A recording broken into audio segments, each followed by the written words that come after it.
The leather strap came down again, and the sound of it cracking against her back filled the room. She did not scream.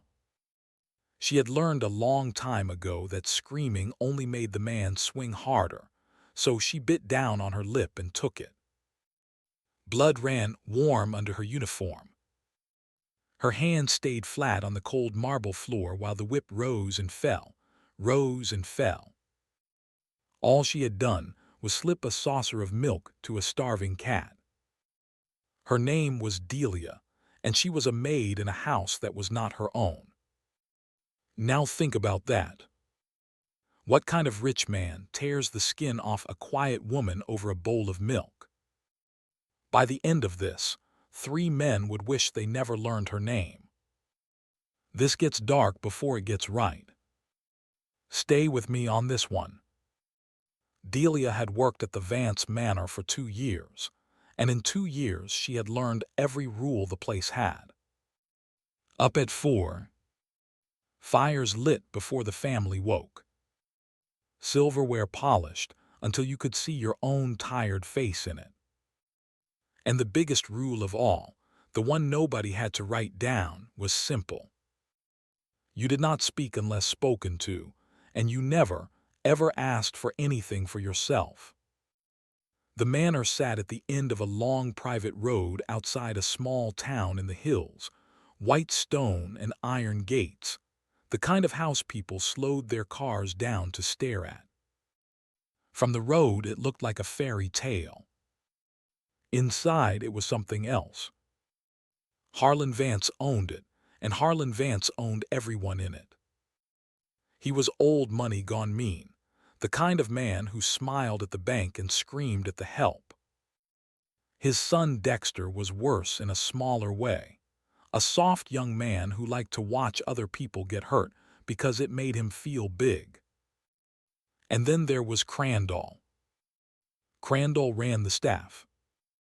He was built like a door, quiet in the hallways, and he carried a folded leather strap in his coat the way another man might carry a pen.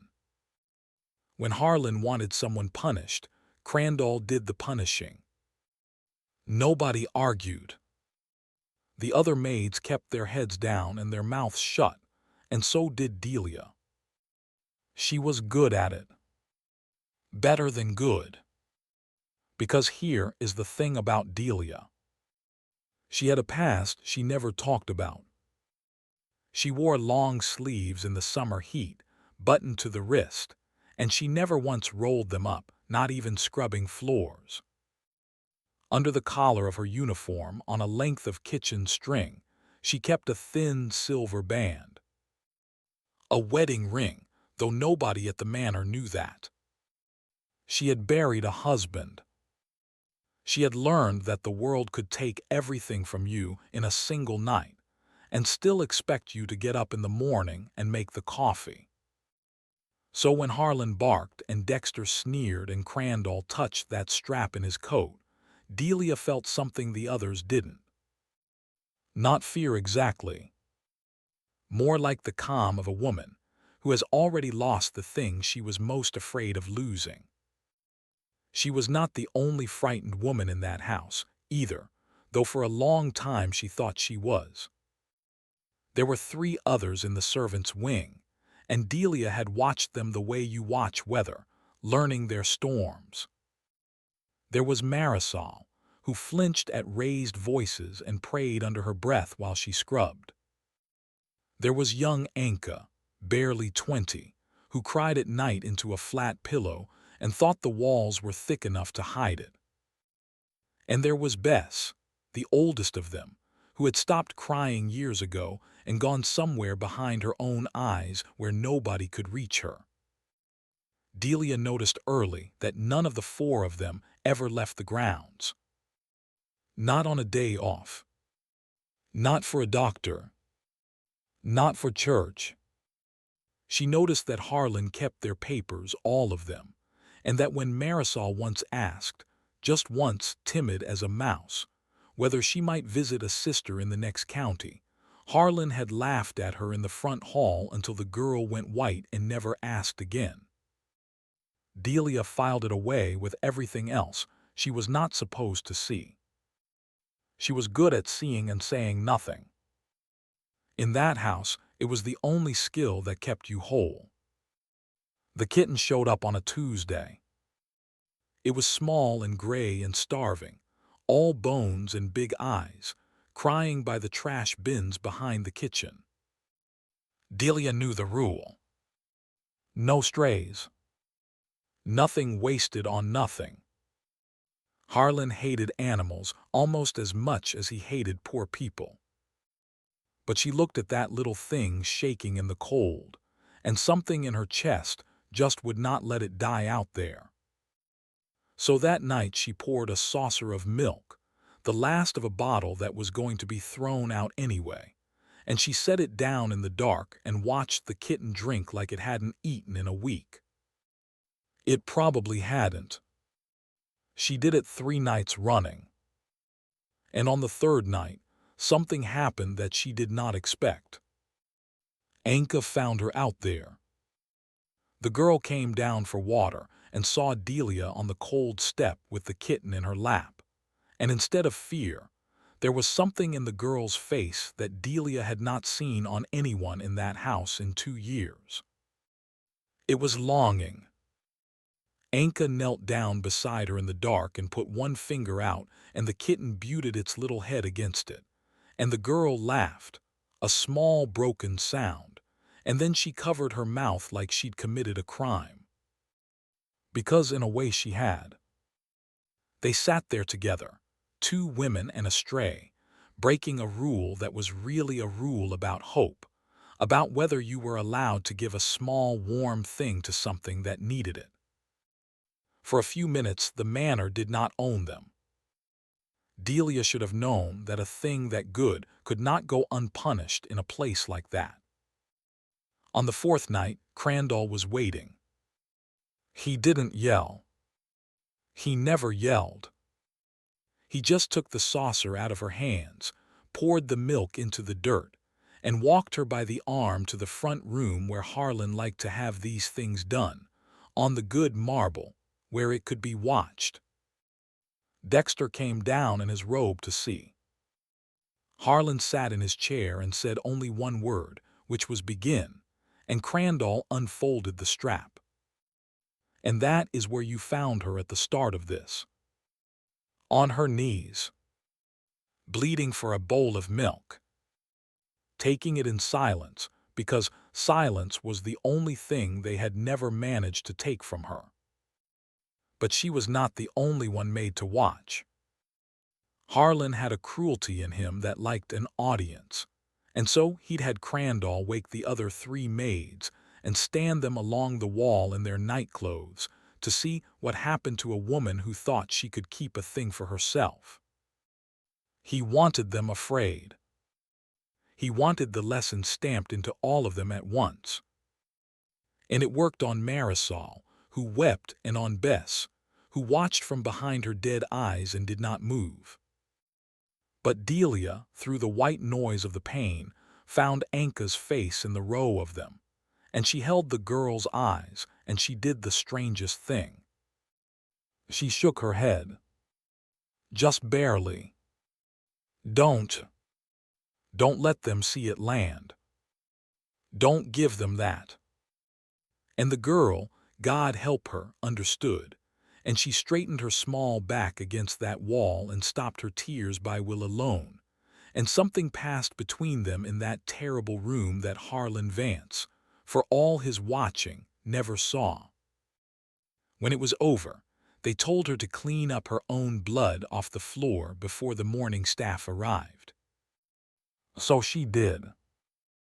On her hands and knees, in the dark with a rag, she wiped up her own blood while the kitten watched from the window well.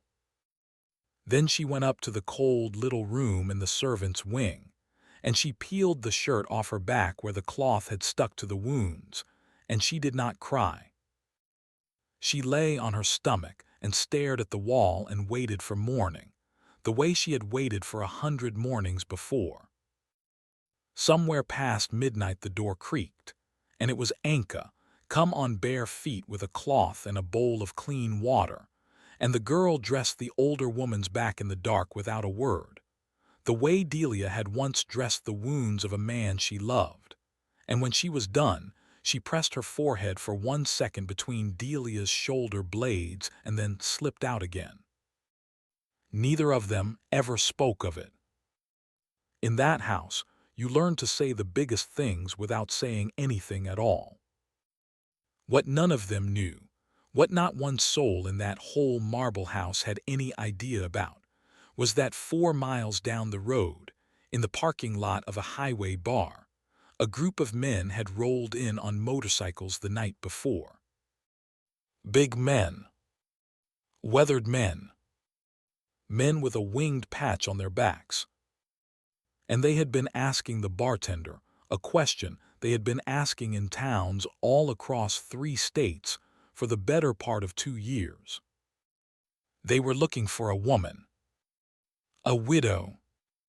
They were looking for the wife of a brother they had buried, a man named Cole, and they had heard she'd come through this county and never come out the other side. The next morning the biker came to the gate. He came alone, that first time, on a black machine that you could hear coming a mile off, a low rolling thunder that rattled the windows of the manor and set the dogs barking. Delia was on the second floor washing the tall windows when she heard it, and something in the sound made her stop with the rag pressed flat to the glass. She didn't know why. She just stood there and listened to it come up the long road and stop at the iron gates, and she felt the hair on her arms stand up under those long sleeves. Crandall went out to meet him. From the window, Delia watched the 2 big men face each other through the bars of the gate. She couldn't hear the words. She could see the shapes of it. The biker was older, gray in his beard, a heavy man in a worn leather vest with that winged patch across the shoulders, and he stood the way certain men stand, easy and still, like nothing you could bring to him would be new. Crandall did the talking. Crandall pointed back down the road, the universal sign for get lost. The biker didn't move. He said something short. Crandall said something shorter. And then Harlan himself came out onto the front steps in his morning coat, furious that his peace had been disturbed, and shouted across his own lawn that this was private property and the man could take his noise elsewhere. The biker looked past all of them. That was the thing Delia never forgot. He looked past Crandall and past Harlan and up at the face of the house, window by window, like he was reading it, and for 1/2 of 1 second his eyes went across the glass where she stood. She stepped back out of habit. When she looked again, he was climbing onto the bike. He rode off slow. He did not look like a man who had been chased away. He looked like a man who had found the address he was looking for and was simply going to go get the rest of his friends. Harlan was in a foul mood the whole rest of that day, and a foul-mooded Harlan meant everybody paid. He found dust that wasn't there. He found a spot on a wine glass. He had Dexter follow the maids around noting down every little thing they did wrong, and Crandall stood in the doorways with his arms folded, and the strap in his coat and his flat gray eyes. Twice that afternoon Delia felt those eyes land on the stiff way she moved, on the careful way she held her back, and twice she made herself move smooth and easy so he would not see the pain and take it for weakness. Weakness was blood in the water in that house. And then, near dusk, the thing she'd feared most came for the girl instead of for her. Dexter, bored and mean, had followed Anka into the pantry and cornered her there, and Delia heard the small sound of it, the scrape of a shelf. The girls caught breath, and she was moving before she decided to move. She came into that pantry with a stack of clean linen in her arms, and she did the only thing a woman in her place could safely do. She played stupid. She pretended she'd seen nothing at all, filled the doorway with her body and her chatter about the master's supper being late, and she stood there talking nonsense until Dexter, sulking, shoved past her and left. Anka was shaking against the flour bins. Delia did not touch her. She only said, "Lo, watch his hands and where he is always, and count the doors between you and him."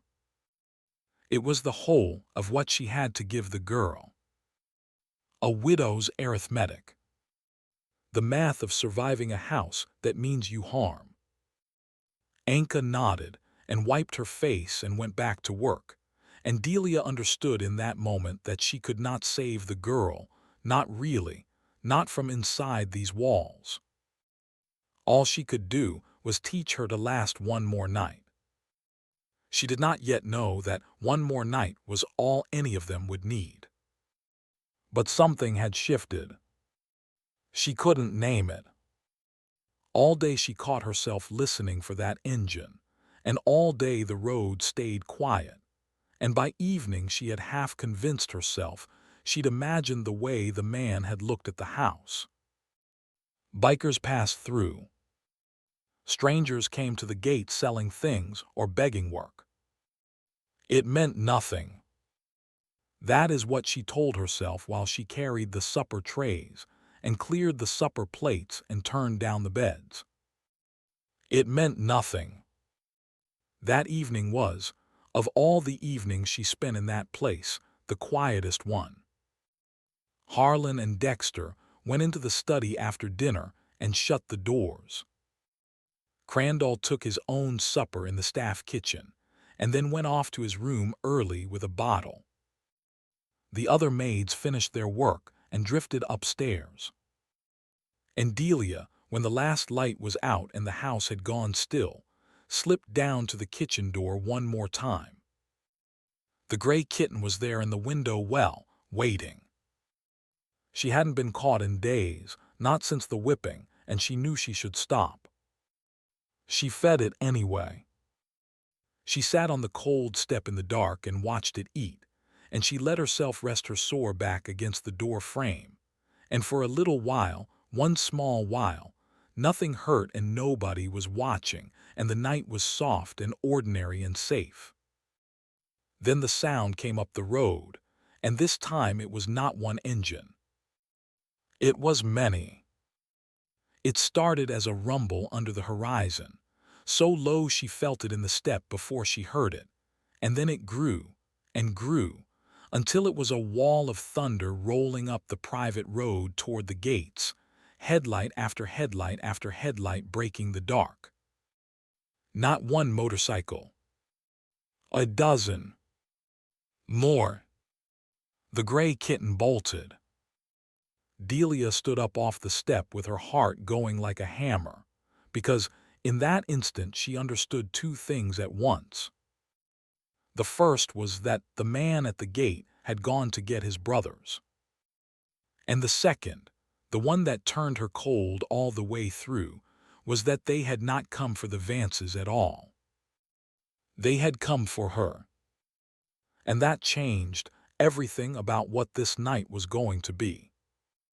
Lights came on all over the manor. Harlan came storming out onto the steps in his robe with a shotgun in his hands, Dexter behind him white as a sheet, Crandall pulling on his coat with the strap already in his fist. The gates were locked, but the lead rider simply rolled up to them, cut his engine, and sat there while the rest fanned out along the wall, and the quiet after all that thunder was somehow louder than the noise had been. It was the gray-bearded man.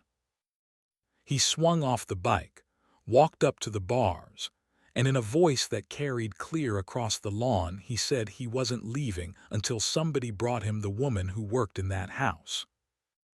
A woman with a silver ring. A woman named Delia. Harlan leveled the shotgun and told him there was no such person, that his staff were his business, and that he'd blow the first man off his wall who tried to climb it. And the biker just smiled and said the thing that took the ground out from under everyone standing on those steps. He said, "We have been looking for the widow of our brother for 2 years. We buried Cole ourselves. We swore over his grave we'd find his wife and see her taken care of, and we tracked her to this county, to this road, to your gate. So you can open it," he said, "or we can open it for you. Your choice. But she is coming out. If you're still with me, do me one thing right now and hit that subscribe button, because what happened at the Vance Manor over the next hour is the part nobody in that town ever forgot. Harlan Vance made the wrong choice. Of course he did. Men like Harlan had spent their whole lives never once being told no, and he genuinely believed, standing there in his robe on his marble steps, that money and a shotgun and a locked gate could hold back what was coming. He shouted at Crandall to get the woman and get rid of her, throw her over the wall to them if that's what it took, anything to make the noise go away. And that was his mistake, because it was the first time in 2 years that Harlan Vance had said out loud, in front of witnesses, that Delia was a person who existed, and that she was his to throw away. Crandall came into the kitchen and found her standing there in the dark. He grabbed her by the arm the same way he always did, and he started to drag her toward the front of the house, and for the first time Delia planted her feet. She didn't fight him. She just stopped, and she looked up at that big, flat-faced man who had opened her back with a strap over a saucer of milk, and she said the first full sentence she had spoken to him in 2 years. She said, "You should have let me feed the cat." He didn't understand it. He would soon. He hauled her out onto the front steps into the wash of all those headlights, into the cold air, and he shoved her forward so hard she went down on her knees on the stone. And the whole line of bikers went very, very still. Because when she went down, the collar of her uniform pulled loose, and the silver ring on its string swung out into the light for all of them to see. And the sleeve of her shirt rode up her forearm, and on that forearm, faded and old, was a small tattoo. A set of wings. The same wings every one of those men wore on their backs. The mark her husband had given her the day they married. The mark of the family she'd belonged to before the world took Cole and left her with nothing but a ring and a memory, and a maid's uniform in a stranger's house. The gray-bearded man's face changed. He walked to the gate, and he reached up, and he tore the lock off it with a set of bolt cutters like it was nothing, and he pushed the iron open and walked up that lawn slow and steady with his brothers coming behind him. Harlan raised the shotgun, and the biker looked at him the way you'd look at a dog that had learned to growl, and he said, "You want to think real hard about that, because there is only one of you and there are 14 of us, and every single one of us made a promise to the man whose wife you just put on her knees in the dirt." Harlan's hand started to shake. Dexter had already backed up against the door. And Crandall, big Crandall, stood there with his strap in his hand, and for the first time in his life did not know what to do with it. The biker crossed the last few feet and crouched down in front of Delia, right there on the cold stone, and he took her hand as gentle as a father. He turned her wrist over and looked at the wings, and he said, real quiet just for her, "You're Cole's girl. We've been looking so long." And then he looked at her back, at the way she held herself, at the stiff, careful angle of her shoulders, and something went dark in his eyes. He said, "Turn around for me, darlin'." And she did. And he lifted the back of that uniform, And there in the headlights for 14 hard men to see were the scars. 2 years of them. Old white lines crossed over fresh red ones, layer on layer, the whole history of that house written across a woman's back. Nobody said anything for a moment. And then the biker stood up, and the temperature of the whole night changed. He turned around to face the steps, and he asked, in a voice gone flat and terrible, one question. "Who did this?" And Harlan Vance, panicking now, made his final mistake. He tried to make it small. He waved the shotgun and sputtered that she was staff, that she'd broken the rules, that discipline was his right in his own house, that she was fed and housed, and what did any of them know about running a household? He pointed the barrel at Crandall and said, "He handles the discipline, it's nothing. It's a servant matter." He gave the man up without a second's thought, the way he'd have given up a broken tool. Crandall's face went slack. And the biker looked from the master to the enforcer, to the soft sun cringing by the door, and he understood the whole shape of the place in a single glance. 3 men. One who ordered it, one who did it, one who watched it and smiled. What happened next happened fast. 2 of the brothers took the shotgun off Harlan before he could decide whether he had the nerve to fire it, and they broke it over a stone rail and dropped the pieces in the flower bed. Crandall reached for his strap and swung it once, out of pure animal habit, and a biker the size of a refrigerator caught it in midair, wrapped it around his own fist, and put the man down onto the marble with a sound Delia felt in her teeth.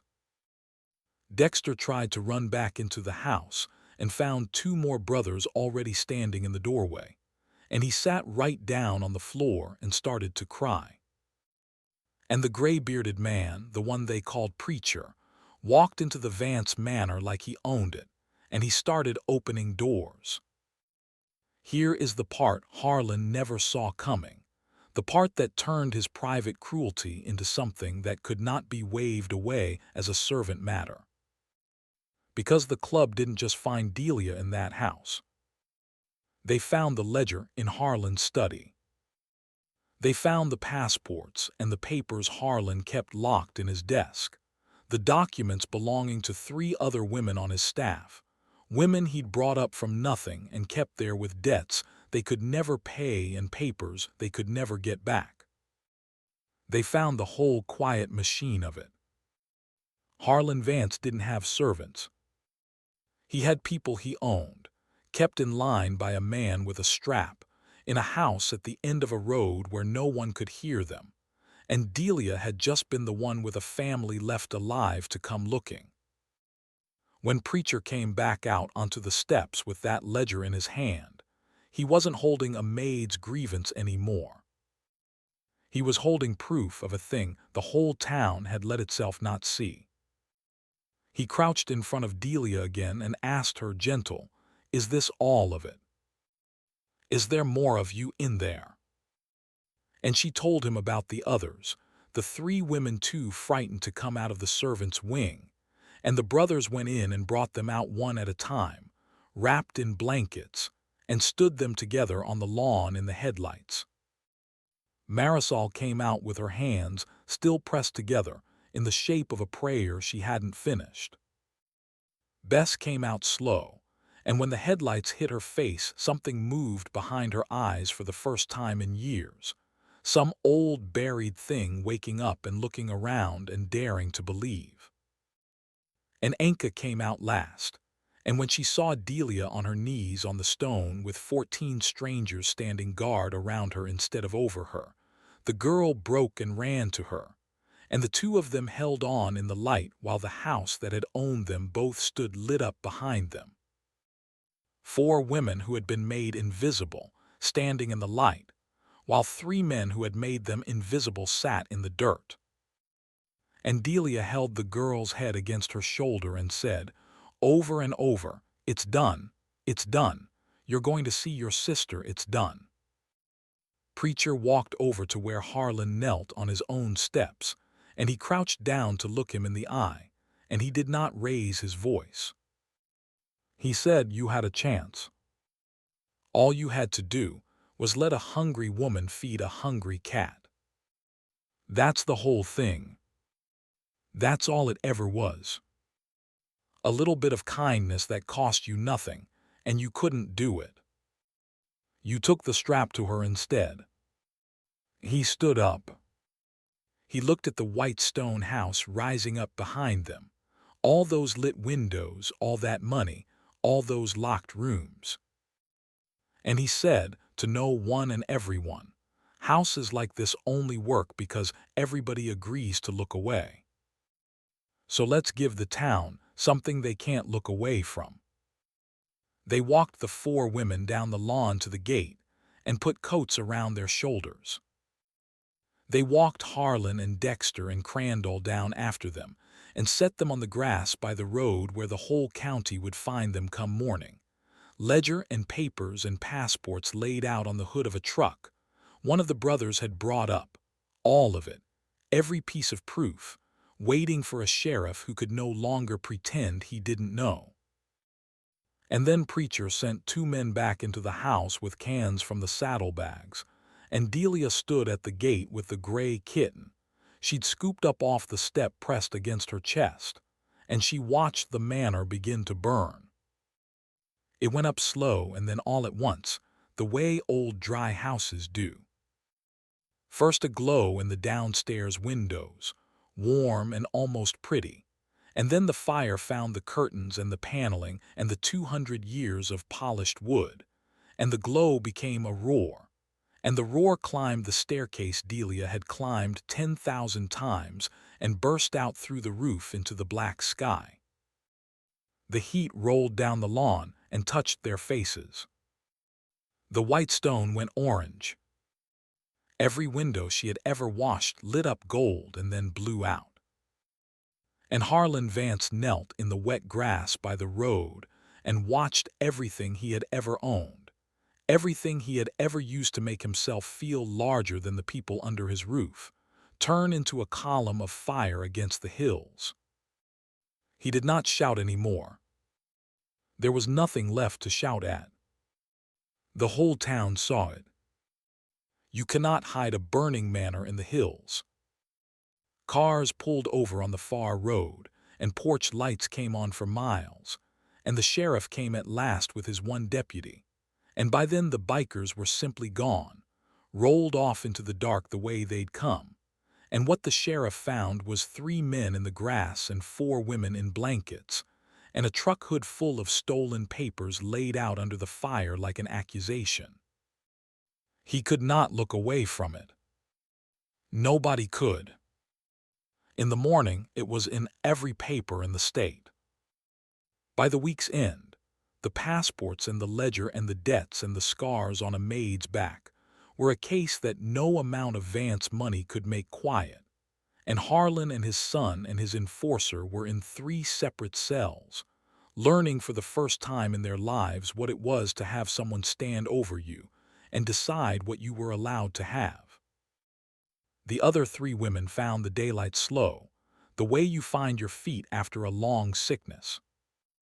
Marisol got her papers back from a box on that truck hood and went to the sister she'd been forbidden to visit, 2 counties over, and the 2 of them stood in a doorway and cried for an hour before either could get a word out. Bess, who had gone so far behind her own eyes that people thought she'd never come back, sat in a diner a month later and ordered whatever she wanted off the menu just because she could, and the waitress said she smiled at the plate like it was a miracle, which, for her, it was. And Anka wrote Delia a letter, later, in a careful young hand, that said only one thing worth keeping, which was, "You taught me to count the doors, and I am glad to tell you I don't count them anymore." Delia kept that letter. Of everything she carried out of that county, she kept that. They found Delia's name in it, of course. The reporters came looking for the widow who'd been kept as a servant, the woman with the wings on her wrist, and they never found her, because by then she was 4 states away on the back of Preacher's bike with a gray kitten zipped into the front of a borrowed jacket, riding toward a town where a whole family of hard, loyal, weathered people were waiting to meet the wife of the brother they'd buried and never forgotten. And that, in the end, is the part I most want you to carry out of this. Because months later, in a little house that the club had helped her buy, on a porch that was her own, Delia sat down in the evening with a saucer in her hand. The kitten wasn't a starving thing anymore. It was fat and gray and lazy, and it came running the second it heard the screen door. She set the milk down on her own step, at her own house, in the last of her own daylight, and she watched it drink, and this time there was no one in the world who could raise a hand to her for it. She rolled her sleeves up in the warm evening. She let the wings show. The scars were still there, and they always would be, but scars are just proof that the thing that tried to end you didn't. She'd taken a whipping in silence for a bowl of milk. And in the end, the silence broke, and the men who thought quiet meant weak learned the truth of it, and a house built on looking away burned to the ground so that 4 women could finally be seen. She finished her coffee. She called the cat in. And Delia, Cole's girl, went inside her own front door and shut it soft behind her, and slept, for the first time in a long time, with nothing to listen for